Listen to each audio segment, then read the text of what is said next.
And I'm joined now by Robert Gates, the former CIA director and Secretary of Defense under President George W. Bush and President Obama. You have actually served 8 presidents. Thanks for being with us this morning. You heard Trump's foreign policy speech this week. Tell me what you believe a Trump presidency would mean for the national security of this country. I think based on the speech, you have somebody who doesn't understand the difference between a business negotiation. When it comes to great stakes, I've just raised the stakes. And a negotiation with sovereign powers. What do you do with Crimea, for example? Do you accept that Crimea let me explain. is under Yeah, Russian let me control? explain. First of all, this is Europe's problem, much more so than ours, okay? And on the one hand says we need to be a more reliable ally to our friends. And then in the next breath, he basically says we're going to rip up all those burden-sharing agreements that we've had over the decades with them and make them go their own way if they don't pay for everything. He says some things that it's hard to disagree with. The allies ought to be doing more. But how do you get them there when you're dealing with 28 sovereign countries? And, you know, nobody argued harder for them to do more than I did. But how do you actually get these countries, many of which have weak governments, to agree to things that are very difficult? And all I'm saying is that he doesn't understand that there's a give and take in international relations that is different than in the business community. And just one further comment. He talks about walking.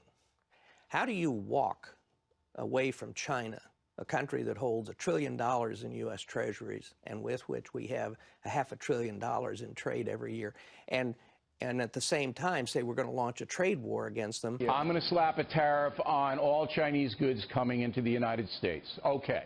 They then are going to say to you, President Trump, we are going to sell all of our bonds that we are holding for America's debt. We're going to flood the market with them and crash your currency. That's what a trade war would do. They're not going to crash. No. They wouldn't crash. They won't crash our currency. They'll crash their economy. That's what they're going to crash. They start playing that. They will crash their economy. At the same time, we're asking them to pressure North Korea. Yesterday, we heard the Director of National Intelligence, James Clapper, at Congress saying that North Korea's nuclear effort is the top threat to the United States.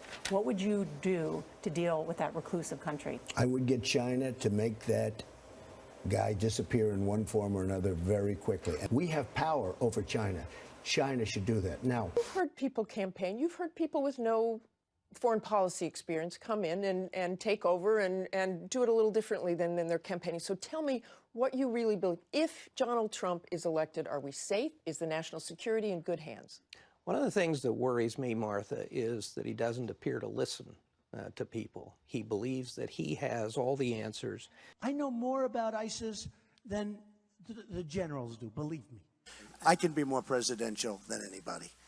I can be more presidential if I want to be. I can be more presidential than anybody. But I understand it better than anybody. That he's the smartest man in the room. And I've worked for some very different presidents, Jimmy Carter and Ronald Reagan, George W. Bush, Barack Obama. One of the things they all had in common was a willingness to listen to people who had experience and then make their own independent judgments. Now, they've gone in different directions, but they never assumed that they had all the answers, and that's one of the things that troubles me. And how do you think foreign leaders would see him? They've seen this campaign, and there's been some pretty outrageous things said. From your own experience, how do you think right now foreign leaders are saying, what if Trump gets it?